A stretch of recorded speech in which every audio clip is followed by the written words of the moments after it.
2015 সালে লোক সাহিত্য পুরস্কার পেলেন কবি সুব্রত অগাস্টিন গোমেজ। বিকেলে জাতীয় জাদুঘরের সুফিয়া কামাল মিলনায়তনে অস্ট্রেলিয়া প্রবাসী এই কবির পক্ষ থেকে পুরস্কার গ্রহণ করেন 2014 সালের পুরস্কার জয়ী কবি কামরুজ্জামান কামু। 2009 থেকে ছোট কাগজ লোক নির্বাচিত কবিকে মূল্যায়ন করতে প্রবর্তন করে এই পুরস্কারের। এবারে পুরস্কার পেলেন 80 দশকের কবি সুব্রত অগাস্টিন গোমেজ। এই পুরস্কারপ্রাপ্ত লেখক ও কবিদের দেওয়া হয় 50,000 টাকা, ক্রেস্ট ও সম্মাননা। লোক সম্পাদক অনিকেত শামীম বললেন, এই পুরস্কার সাহিত্যিকদের জন্য এক প্রেরণাদায়ী স্বীকৃতি।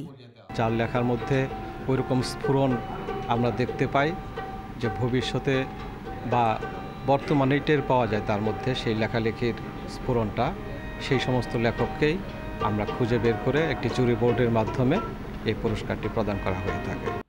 অনুষ্ঠানে উপস্থিত ছিলেন 80 দশকের আরেক কবি শামসেদ তাবরিজি। বাংলা কবিতা সুব্রত অগাস্টিন গোমেজের অবদান তুলে ধরেন তিনি।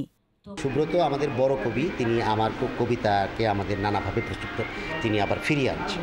আমি মনে করি যে সুব্রত আমাদের কবিতা একটা এমন জায়গায় আবিল হয়ে যাচ্ছিল, সেখান থেকে সুব্রত কবিতাকে ধরে ফেলছে, ধরে রক্ষা করছে। সুব্রত অগাস্টিন গোমেজের প্রকাশিত বইয়ের সংখ্যা 15টি। কবিতার পাশাপাশি তিনি করেছেন গুরুত্বপূর্ণ বিদেশি সাহিত্যের অনুবাদ, লিখেছেন উপন্যাস। অনুষ্ঠানে উপস্থিত থাকতে না পেরে তিনি তার প্রতিক্রিয়া জানান ভিডিও বার্তায়। এটি সম্ভবত জীবনে আমার প্রথম পুরস্কার, যে কোনো ক্ষেত্রেই। না, আসলে ভুল বললাম। এর আগে একবার দৌড়ে তৃতীয় পুরস্কার পেয়েছিলাম। 2016 সালের জন্য যৌথভাবে লোক সাহিত্য পুরস্কার পেয়েছেন কবি আহমেদ স্বপন মাহমুদ ও কবি মোস্তাক আহমদ দিন। Tabassum Arju, independent news, Dhaka.